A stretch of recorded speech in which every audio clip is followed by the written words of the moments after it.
What's up, y'all? It's JD and James, and we're back with another quick video. Today we're going to talk about some of the misconceptions that people have about self-improvement. So one thing I've noticed about a lot of self-improvement channels, or just a lot of people who are kind of on their self-improvement journey in general, is that they tend to think that self-improvement, you know, it's a goal or a destination opposed to actually just being a lifelong journey. Because at the end of the day, you know, we might be able to hit certain goals, or we might be able to attain certain things. One way I like to think of it is maybe somebody who's maybe on a weight loss journey and they're looking to improve themselves as far as their physique or their body. And, you know, they might be able to get to that goal, but once you get there, can you maintain it? And can you actually improve from that initial goal that you have? So the way I look at it is your goal should always be moving. The goalpost should always be moving. And, you know, once we get complacent, once we've actually reached our goals, a lot of times what can end up happening is that we can end up backsliding, and then we can actually end up in a worse place than we actually even started. Yeah, that's definitely true. I think when you get locked into that static mindset, you actually see this with a lot of professional athletes after they retire. They end up not even 2 years after their career's over, you know, in worse shape than some random guy that's, you know, working out at the Anytime Fitness down the street. So, I mean, no matter how high you reach, you can never really take your foot off the gas, because as much as we can adapt and we can improve super quick, we can also slide back because our body is just adapting to whatever our day-to-day lifestyle is. So really, when you think about fitness, if you're viewing it as this goal with an end target, what's gonna happen is you're eventually gonna hit it. You're gonna be content for a little while, and then you're gonna regress, maybe even further behind where you were when you started. So you really have to have that dynamic mindset of basically course correcting as you go through your life and creating harder and harder goals, maybe goals that are completely separate. It could be skill-based goals, it could be mental goals, physical, whatever it is, but you should constantly be creating and correcting as you go. Yeah, I think one way I always like to kind of look at things, and an analogy I always like to use, is I like to make an analogy of life to handstands. And, you know, James can attest to this because we both, you know, started our calisthenics journey, and one of the movement patterns, one of the movements that we wanted to learn was actual handstand. And, you know, it might take a significant amount of time to actually get comfortable inverted and actually being able to hit a handstand. But once you get to that handstand, you know, the goalpost has to move. And if you're somebody who's really into calisthenics, you're gonna wanna be able to do a handstand push-up. And even once you start doing handstand push-ups, you know, then you might wanna be able to do a tiger bend handstand push-up or a 90-degree handstand push-up. And then after that, you might say, well, you know, this kinda is something that got a little bit easy for me. Now I wanna do a one-arm handstand. And these are just the things that we have to kinda look at in terms of life, in terms of, you know, progressing, in terms of always trying to get better. Because at the end of the day, if we get too content on where we're at, you know, what's the point of even living life? One of the things that kind of keeps me going and keeps striving is that I always look at life as, you know, a new challenge to you know, a new hurdle to overcome, or a new challenge to figure out. And that's what makes everything interesting. I almost don't think, you know, a lot of people think that like success is when you're, you know, living like a fat cat, you got a mansion and all this other type of stuff, and you don't need to worry about anything. You can eat whatever you want. You got all the material wishes, all the material items that you want in your life. But at the end of the day, I think that it's actually, life is more fulfilling when you actually have to go through a little bit of struggle. You know what I mean? When you're climbing uphill a little bit. I think honestly the whole thing should look like a struggle. Like, I think to me, like the sign of success when you look back on a certain period of your life is during that period, it just feels like a complete dogfight, complete struggle. But then you look back and you kind of have these, like, you know, basically you look back and you're so surprised. You're like, wow, man, all this crazy stuff happened. I can't believe I did this. Can't believe this happened. Like all these crazy, you know, stories that come up. But during the time, it's just like you're on that day-to-day grind. You're pretty much, you almost feel like you're struggling to stay afloat. But then when you look back over your body of work, that's when I think that feeling of fulfillment or success should be there. Yeah, because I think, like, at least the way I look at it is like when I feel like we go through seasons, and for the most part, the season that we're actually in is in that like grind season. But there are seasons where just like me and you always talk about, there's seasons to plant seeds, there's seasons to water those seeds, and then there's seasons to reap your harvest. And for me and James, I would probably say like 90% of the time we're either planting seeds or watering those plants, and then maybe 10% of the time we're actually harvesting from that we actually can enjoy the journey so much that it almost feels uncomfortable to be in that kind of harvesting energy.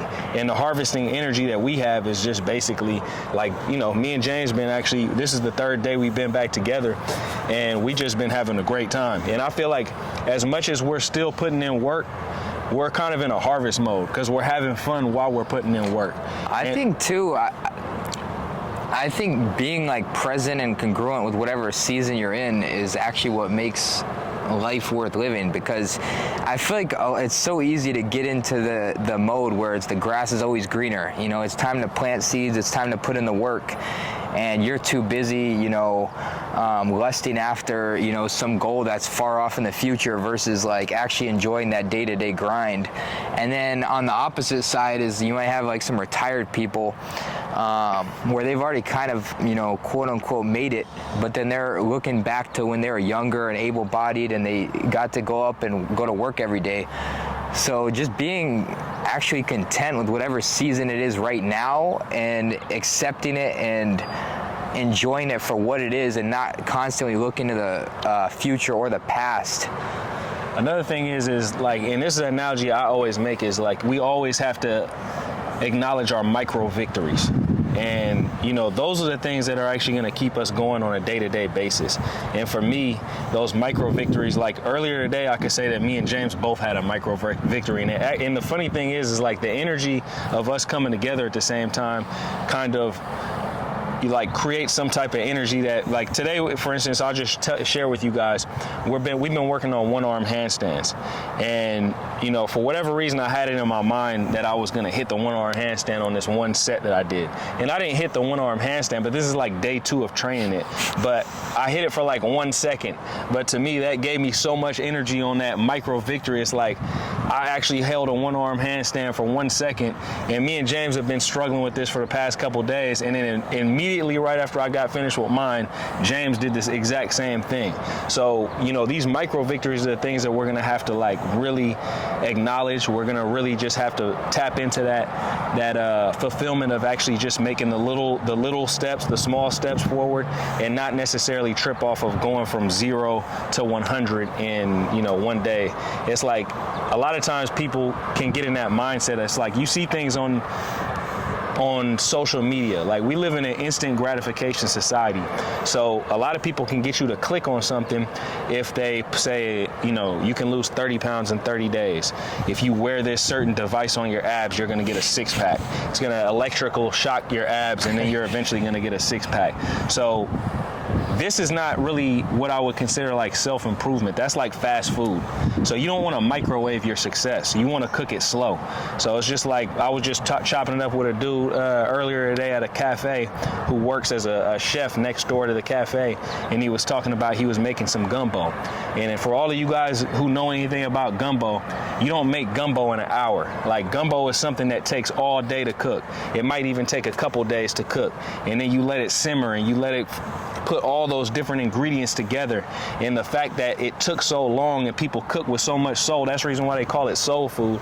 And after it's done, it tastes amazing. So people might only have gumbo once, twice, maybe max 3 times per year, but that experience of having something that was cooked with so much soul and took so much time, it makes it even better at the end of the day. It's just like having gumbo versus having, a microwaved Hungry Man, one of those things that, I used to eat when I was probably like in middle school or something like that. This is the truth about what self-improvement is all about. There's a lot of misconceptions out there about self-improvement. Actually, one more thing I like to chop it up with about before we end this video is what's your motivation behind your self-improvement as well. And I think that actually plays a huge role in terms of if you're actually even going to self-improve or not, or if you're going to be able to sustain that self-improvement.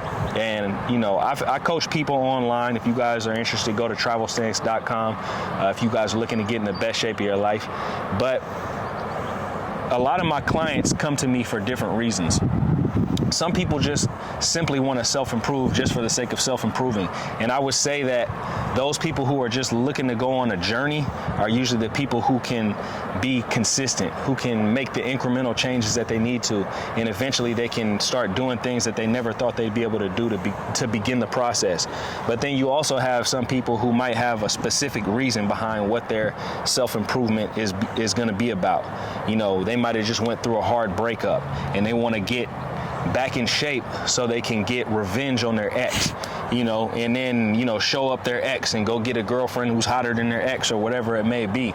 But once you get to that point and you actually fulfill that, you know, revenge quest that you had, or, you know, that kind of superficial reason to self-improve, a lot of time it's hard to even find that motivation to keep going. It's hard to tap into that discipline that it takes to keep going. And, you know, that's a dangerous place to be in, because once you backslide out of that, and trust me, I've had a few clients who have done some hard backsliding, you know, it's gonna take a toll on your mental, physical, and your spiritual. But you got anything else?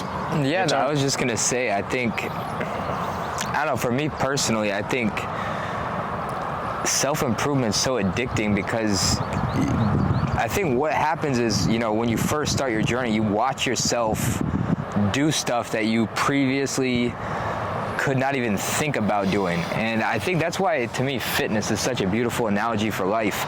Because when you first show up to the gym, you know, you're not impressive at anything. Nope. You know, you're pretty weak. You don't look very impressive. And then after you start making these tiny, tiny incremental improvements over time, you start watching yourself actually turn into somebody that you thought you weren't. And I think that's the most rewarding part of the whole journey. Is like, it's funny, I'll see people, you know, in the gym, they're like 18, 19, people come up to us all the time, and they almost view us like superheroes. But what's funny is they're actually in better shape than we might have been at their age. Mm-hmm. And just to watch that happen to yourself, to me, is what the whole thing is about. And I mean, this is for any aspect of life, not just fitness. You can watch yourself improve at literally any skill that there is out there.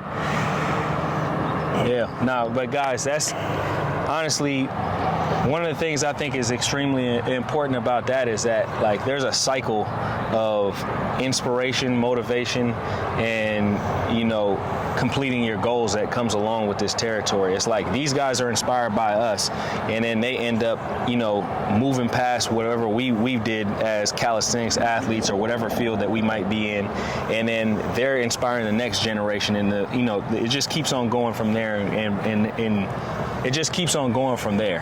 And I think that's a good way to kind of look at things, is that we're not necessarily just doing these things for ourselves. We're self-improving, we're chasing excellence, we're doing it for the next generation, we're doing that for people who are kind of watching us to maybe give them a boost and spread that positivity. But anyways, guys, that's pretty much it for this video. I hope everybody's having a great day out there. Please subscribe to the channel if you enjoyed this content.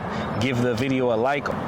Also, if you guys have an idea that you guys would like us to cover on this channel, leave it in the comment section for us. If you guys leave a comment, that kind of helps us in the algorithm, and it spreads the message out to other people who kind of have a like-minded. We're trying to build a community here. High Octane Calisthenics is not just about JD and James.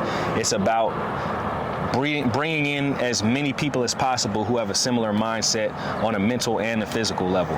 But anyways, guys, hope everybody's having a great day out there. We'll holla at you guys later. Peace.